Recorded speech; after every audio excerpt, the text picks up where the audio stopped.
देख रहे हैं अद्भुत हिंदी राजकुमार के साथ। तो चलिए बढ़ते हैं आज की कहानी की ओर। दोस्तों, मध्य प्रदेश के ढोलगढ़ गांव में सन 1993 में कुछ ऐसा हुआ जिसके चलते पूरे गांव में डर और खौफ ने ऐसा तांडव मचा दिया कि गांव वालों को अपनी पुरखों की पुश्तैनी जमीन छोड़कर प्रवास करना पड़ा। जिसके बाद ढोलगढ़ गांव हमेशा हमेशा के लिए शाह अंधेरे में डूब गया। आखिर क्या हुआ सन 1993 में ढोलगढ़ गांव में, आइए जानते हैं इसे और भी करीब से। ढोलगढ़ के एक मुखिया रहे मूर्तिदास जी, जो बताते हैं कि एक सुबह जब बिमल ने अपने घर का दरवाजा खोला तो उसके दरवाजे पर काले रंग के ताबूत रखे हुए मिले। बिमल ने अपने पड़ोस में पूछा, पर किसी को उस काले ताबूत के बारे में कुछ भी नहीं पता था। और जब ये बात मेरे तक पहुंची तो मैं भी ये सुनकर हैरान हो गया। और जब मैं उस ताबूत को देखने बिमल के घर पहुंचा तो उस काले ताबूत को देखकर मैं भी हक्का बक्का रह गया।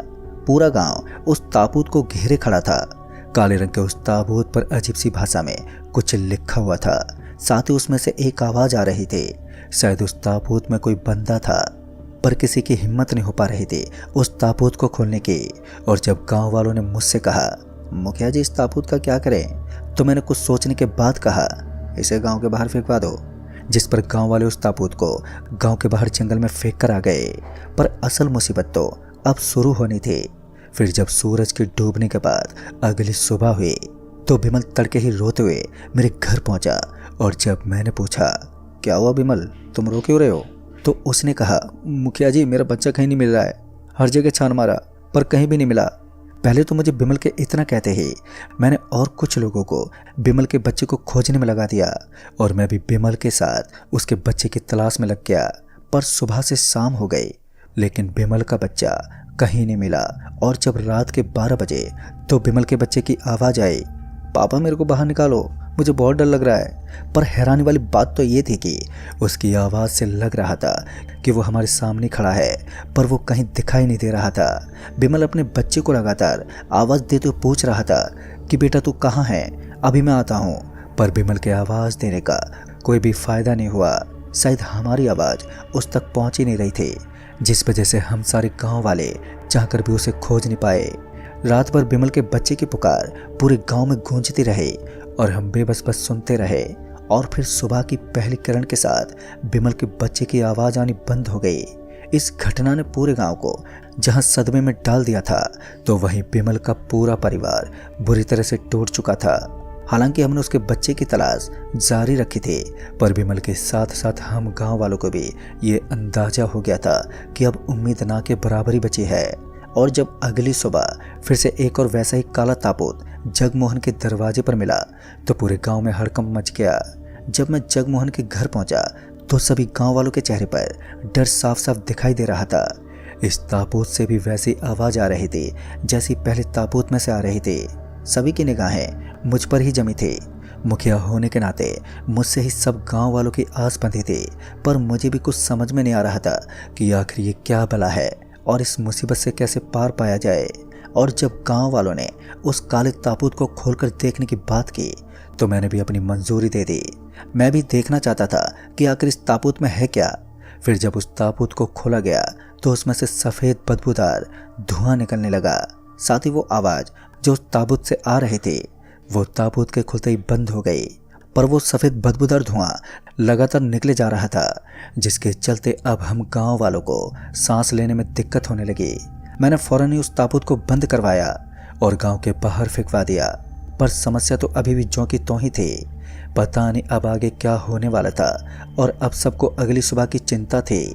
गांव वालों को डर था कि बिमल के साथ जो हुआ कहीं जगमोहन के साथ भी वैसा ही ना हो जाए। इसी आशंका के चलते हम गांव वालों ने रात के वक्त जगमोहन के घर पर पहरा देने का फैसला किया।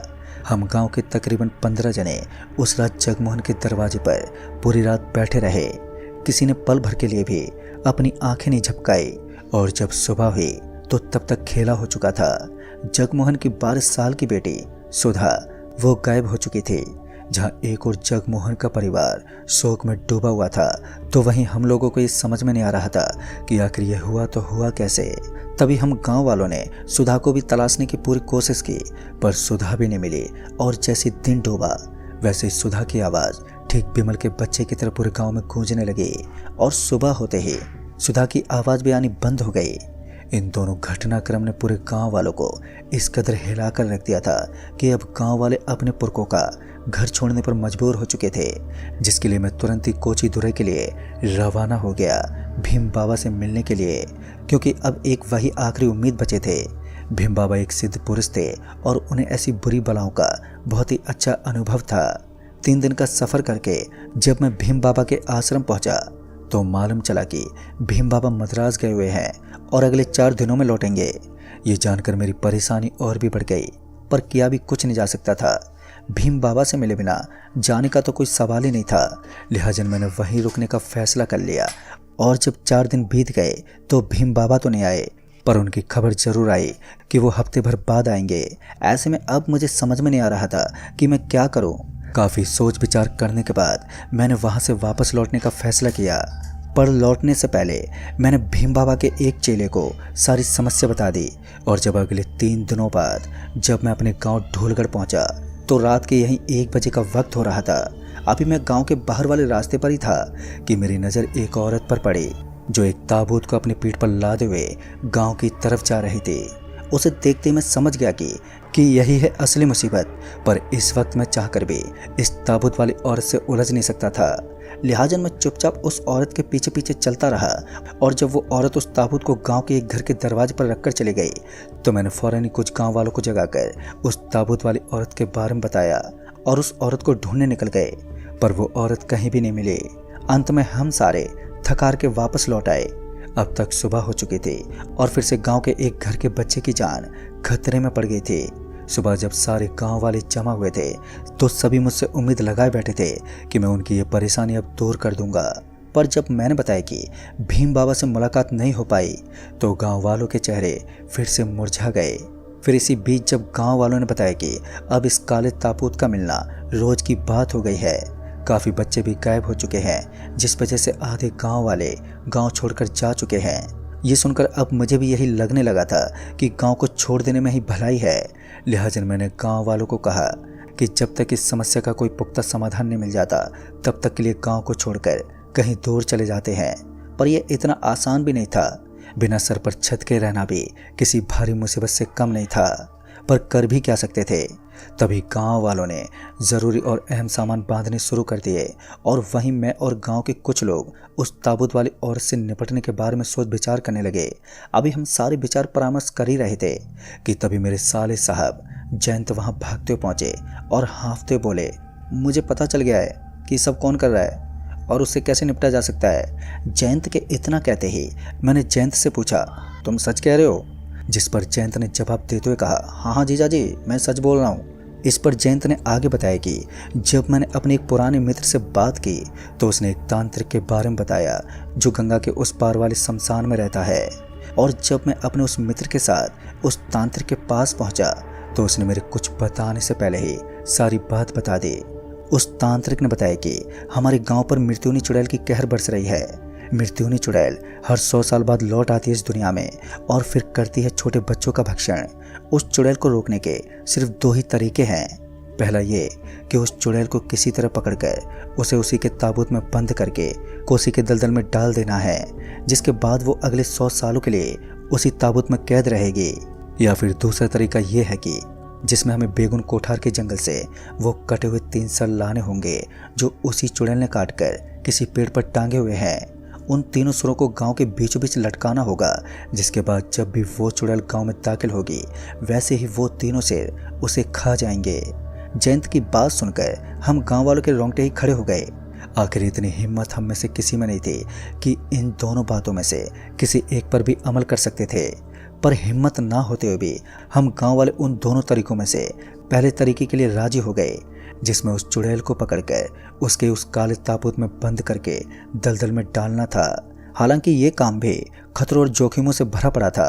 हमें ये तो नहीं पता था कि इस काम को कैसे अंजाम देंगे, पर हम सारे तैयार थे उस मृत्युनी चुड़ैल से भिड़ने के लिए।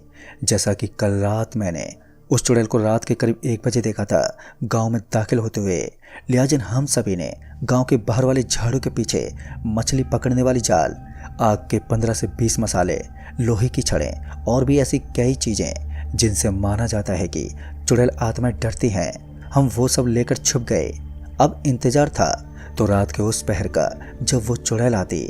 हम सारे अंदर से डरे हुए तो थे, और जैसे जैसे वक्त गुजरता जा रहा था वैसे वैसे हम लोगों का डर भी जोर पकड़ रहा था। खैर उस वक्त रात के 1 बजे हमारी निगाहें गांव के उस रास्ते पर ही जमी हुई थी जिधर से वो चुड़ैल आने वाली थी। और जब वो चुड़ैल उस रास्ते पर हमें दिखी तो उसे देखते ही हम सभी की सांसें अटक सी गईं। सभी के हाथ पैर डर के मारे थरथराने लगे। वहीं वो चुड़ैल अपनी पीठ पर ताबूत लादे हुए गांव में दाखिल हो गई। उस चुड़ैल के गांव में घुसते ही मैंने कहा, ऐसे डरे रहे तो हम अपने बच्चों की जान कभी नहीं बचा पाएंगे। अगर अपने बच्चों की खैरियत चाहते हो तो चलो उस चुड़ैल का डट के सामना करते हैं। मेरे इतना कहते ही सभी में हिम्मत से आ गए और हम सारे उस झाड़ी से बाहर निकलकर उस चुड़ैल के पीछे भागे और उसे बीच रास्ते में ही चारों तरफ से घेर लिया। सबसे पहले तो हमने उस पर वो मछली का जाल फेंका, और जब वो मछली के जाल में उलझ गई तो हम में से कुछ लोगों ने जलती हुई मसाल उसके ऊपर फेंक दी और लोहे की छड़ों से उसे मारने लगे। कुछ ही देर में वो चुड़ैल वहीं पर नीचे गिर पड़ी। अब उसमें कोई हलचल ना देखकर हमें ऐसा लगा कि हमारा काम बन गया है, अब बस इसे ताबूत में डालने भर का काम रह गया है। ये सोचकर जब हमने उस बेहोश पड़ी चुड़ैल को उस मछली के जाल से ताबूत में डालने के लिए जैसे ही बाहर निकाला, वो चुड़ैल एकदम से उठकर हंसने लगी। उसकी हंसी इतनी डरावनी और दिल दहला देने वाली थी कि उसी वक्त मेरे साथ के लोग वहां से भाग खड़े हुए। पर अब तक वो चुड़ैल इतनी खुकार हो चुकी थी कि उसके गर्द से साफ था कि हमने अपनी मौत को दावत दे दी है। अभी हम अपनी अपनी जान बचाने के लिए भाग ही रहे थे कि तभी वहां चीख पुकार मच गई। और जब मैंने एक बार पीछे पलटकर देखा तो मैंने पाया कि मेरे साथ में जो लोग थे वो एक एक करके उस काले ताबूत के अंदर जा रहे हैं। ये देखते मैं और तेजी से दौड़ा और गांव के एक मंदिर में जाके छुप गया। पर मेरे साथियों की चीख पुकार आती ही रही, और जब सब कुछ खामोश हो गया तो डर अब और भी ज़्यादा लगने लगा। मैं अपनी सांसें रोके मंदिर में ही दुबका रहा, और फिर जब सुबह हुई तब जाकर मैं उस मंदिर से बाहर निकला। मंदिर से बाहर आने पर मुझे पता चला कि रात को हमारे साथ साथी उस काले ताबूत में समा गए, और जो बच गए वो उस खौफनाक सदमे से अभी तक उभर नहीं पाए। मेरी भी हालत कुछ ठीक नहीं थी। मेरी नासमझी के चलते 7 लोग अपनी जान से चले गए, जिसका पछतावा मुझे अंदर से कचोड़ रहा था। अब मैं हरगिज नहीं चाहता था कि गांव वाले और ज़्यादा परेशान हो, लिहाजा मैंने गांव वालों को फौरन ही अपना घर बार छोड़कर ढोलगढ़ से जाने को कह दिया। गांव वाले भी गांव छोड़ने का मन पहले ही बना चुके थे, जिस वजह से सभी गांव वाले अपना अपना सामान बांधने लगे। पर अभी भी गांव में एक तबका ऐसा था जो इतना सब होने के बाद भी गांव छोड़ने के लिए तैयार नहीं था।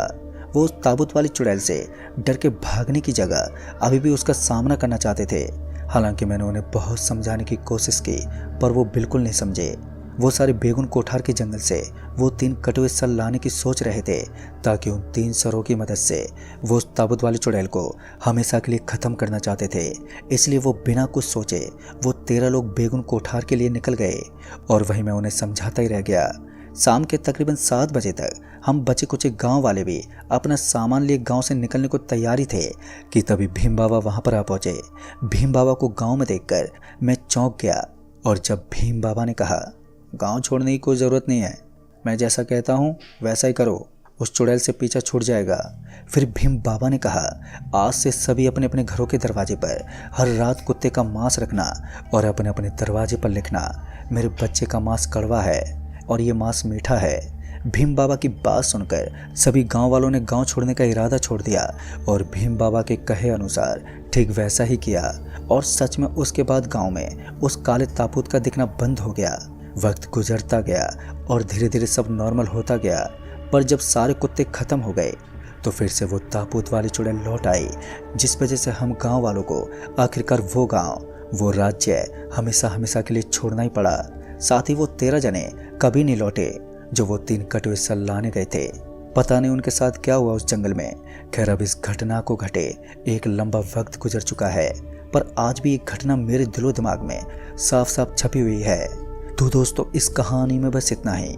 कहानी आपको पसंद आई हो तो वीडियो को लाइक शेयर जरूर कर दें, और साथ ही हमें नीचे कमेंट बॉक्स में ज़रूर बताएं। तो मैं आपका दोस्त राजकुमार जल्द ही मिलूंगा ऐसी एक और नई कहानी के साथ। तब तक के लिए बाय।